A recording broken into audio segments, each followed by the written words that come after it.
Mike Israetel's perfect reputation has finally cracked, in the most ironic way possible. And to leave them with one impression: Mike is a fraud. Cool. And so I asked Mike. So I'm sure you've gotten second-hand accounts about this video, despite not having watched it. It's at this point been seen by, I think, close to 1 million people, and it kind of paints your PhD as a fraud overall. So the group that puts out these critiques, Solomon Nelson, Lyle McDonald, Johnny Shreve type folks, they're just known for doing things in bad faith. And so I don't really ever take their criticism seriously. But before he ever brushed off criticism like that, Mike was seen as one of the most trusted names in fitness. His channel, RP Strength, grew quickly, attracting people who wanted to put their lives in the hands of someone trustworthy, someone with the highest credentials in the game.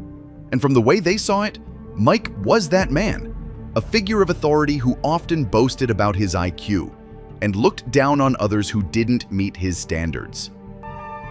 You've never met anyone with as much willpower as me. And whatever it is you think you're good at in your life, I'd probably take about a year and become an authority in the field in which you think you're good. I'm both on a raw IQ scale smarter than almost every coach, maybe every coach. But like most empires built on ego, cracks started to show, and they widened fast. Once someone finally dared to question the foundation of Mike's credibility. That someone was Solomon Nelson, a smaller creator who took it upon himself to dissect Mike's PhD thesis. I'll conduct a critical analysis of the doctoral research that forms the basis of Mike's credibility as an exercise scientist. See, Mike didn't just want to be another fitness coach. He wanted to stand out. And so he enrolled himself in a doctorate at the East Tennessee State University. Fast forward 3 years, and Mike was the proud author of a thesis titled The Interrelationships of Fitness Characteristics in Division I Athletes. It looked legit at first glance, but when Solomon started digging, he found things that didn't add up. Should Dr. Mike's PhD be revoked? That's the question Solomon Nelson recently asked in his 70-minute video released just this week. In it, he argues that Mike Israetel's doctoral dissertation is so riddled with errors, contradictions, and sloppy writing that not only should Mike never have passed, his PhD should now be stripped. And that claim that Dr. Mike PhD should be revoked started to make a lot more sense. Because the deeper he went, the worse it got. Nelson also highlighted multiple red flags, sections that appeared copy-pasted from existing sources. One of the sloppiest features of Mike's thesis is the rampant copy-pasting of entire sections across chapters, with identical errors left untouched. The methods section, in chapters 4 and 5, are near verbatim clones of those in chapter 3, reproducing the exact same typos, the exact same formatting mistakes, and the exact same structural oversights. There were contradictions within the data, along with spelling mistakes that could have been taken care of by simply proofreading the draft at the end. But it seems like Mike skipped that step. I'll put on screen tables 4.6 and 4.7, which are on page 71. They compare the top 20 and bottom 20 jumpers. Tables 4.6 and 4.7 report that for the 20 lowest performers, the mean body masses were 73.9 kilos and 75.3 kilos respectively, with standard deviations of 71.8 kilos, virtually equal to the means themselves. This is a statistical absurdity. I mean, yeah, I'd be a fucking hypocrite if I said I had a huge problem with that. You've seen our critique videos with people on Extra Scientist, our Friday show. And the thing is, like, our critiques are either funny or informative. They're not trying to actively disassemble somebody, with one exception, of people that we think are charlatans. Solomon even spotted statistical errors that should have been obvious to any peer reviewer. But it seems like they all seemed to miss them in Mike's case. While Mike's dissertation draws a plausible conclusion that leaner, stronger, and more muscular athletes tend to perform better, it falls short in yet another critical scholarly domain. It doesn't demonstrate that the methods used are appropriate, nor does it exhibit a clear understanding of their principles, strengths, and limitations. Nowhere is this clearer than in the treatment of the extreme group comparisons, which are used repeatedly throughout chapters 3, 4, and 5. In each case, Mike selects the top and bottom 5 performers from each of 4 sports, and discards the middle 50% of the sample. This is a bold analytical decision, particularly in a dataset of only 80 athletes. What's more concerning is that this thesis was apparently approved by East Tennessee State University without any real scrutiny.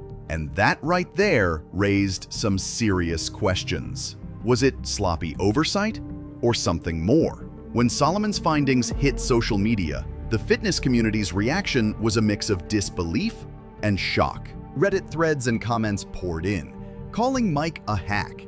When your PhD looks like a Wikipedia copy-paste job, maybe that's a sign. Science-based? Nah, more like copy-pasted based.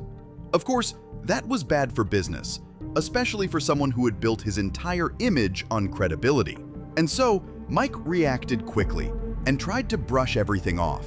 I just want to be really clear about something, and this is very, very important that people tune in. I had many conversations with Stephen Hawking himself when him and I were in the waiting room at Epstein's Island. Now, I know that sounds crazy, but he was really excited to be there. And the dissertation was a fine document. I think it's, pretty decent, decent at best. Certainly not any better than that, but it's not a revelatory document. In fact, I had a different idea about how I wanted to do my PhD. My supervisor, Doc Stone, turned it down and then sort of directed me into doing this. But public statements weren't enough.